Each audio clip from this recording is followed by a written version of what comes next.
love the funny cat. Anytime I see the funny cat on stream, you know it's just gonna be a sick game. I can't wait. Yeah, wrestler man. Big rest- WWE, the man. let's see how it goes, man. All right. So right off the back here, objection is coming in high. Pow, 39 already, and he's looking for more. Ooh, yep. Ooh. Speaking of damage, though, Jesus. That down there sound effect is just chilling. You see it coming and you feel the impact. Like, even before it happens, you just know it's gonna hurt. It sounds like a train hitting like a sack of sand. It's so visceral.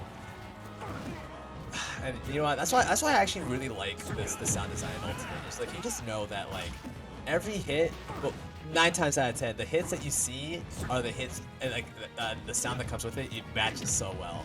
Yeah. I mean, you got your exceptions to the rule, but like for The the Toon most Link is probably like the most like what did they think when they made that, but you know what? We got Incineroar and Byleth on screen. You have to think about Toon Link's macaroni and cheese sounding sword. Sounds like a it sounds like he's like hitting you with a box of Kraft like macaroni and cheese. But anyway, Incineroar somehow finding his way in. This matchup seems very tough. It sure can be, especially if Byleth really focuses on just walling out Incineroar. You gotta keep in mind though that revenge is a factor that can be in this matchup. If you're too telegraphed, man, you gotta be really careful. Yeah, it could stack up 5 times, so you know that thing can get pretty strong. Facts. And I mean, like right now, I think what's helping Fawful out quite a lot here is he's using his movement to kind of bait out which option Soji's gonna do.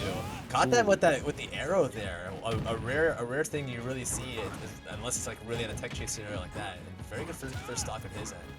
Arrow is probably one of the most unique projectile in the game for Byleth because how slow it is, but also because you can cancel out of it and you can like turn it around if you decide to use it in general. Yeah, it's such like a box of tricks. Yeah, it's really fun to see. You really can't do a whole lot with it, but you also got like that up B grab of that too that can just lead into so many things. Oh, he tried to let that F smash rip. You'll love to see it. Dude. Just kind of count with that the clothesline.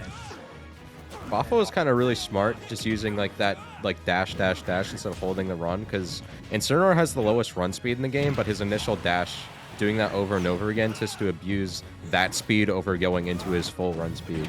It's a little bit of like, you know, tiny little things that Fawful is doing to negate the challenges of Incineroar, the downsides. For sure, and like the one thing you really got just like you keep in mind as well is that his burst range, like Incineroar's burst range, is actually kind of scary. Like it's so misleading for like, especially with that lariat, that side B. Yeah. Like you get hit by it, and you're like, wait, how did I get hit by that?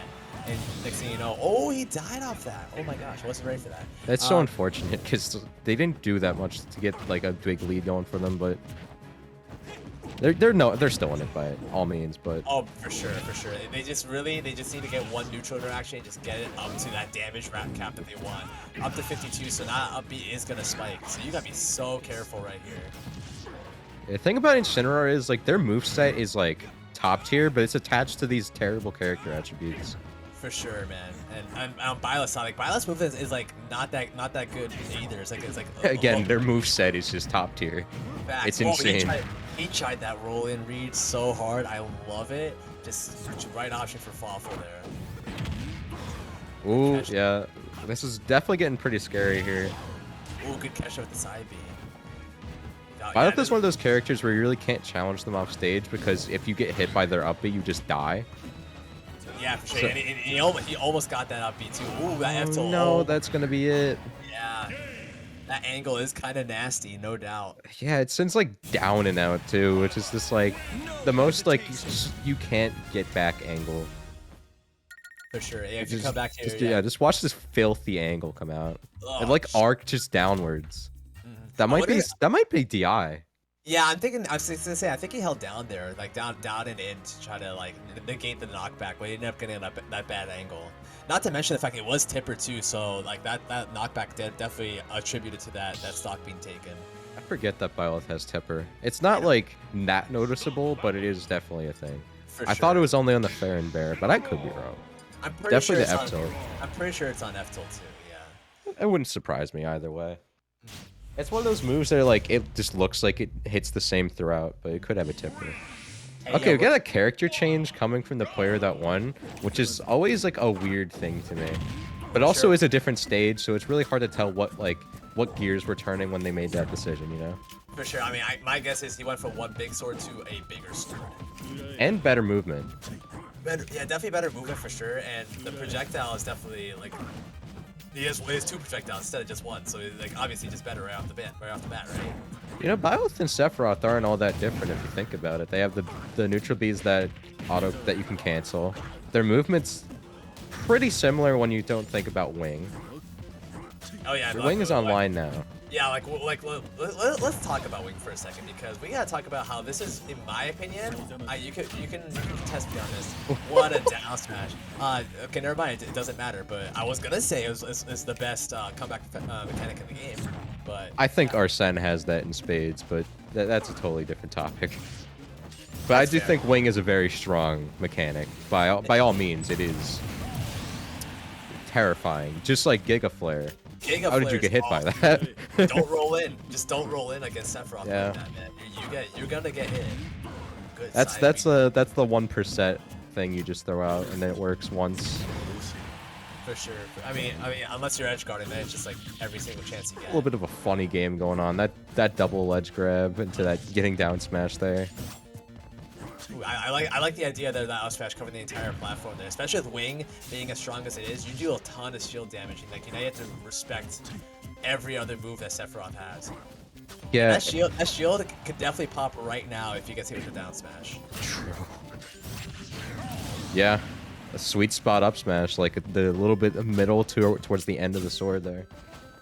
Yeah, for sure, and not to mention that was like that was like a Ganondorf read. And you know how like when Ganondorf's like getting the ledge and they just go for up smash thinking you're gonna either jump or neutral get up? That was definitely one of those reads. The Ganon classic.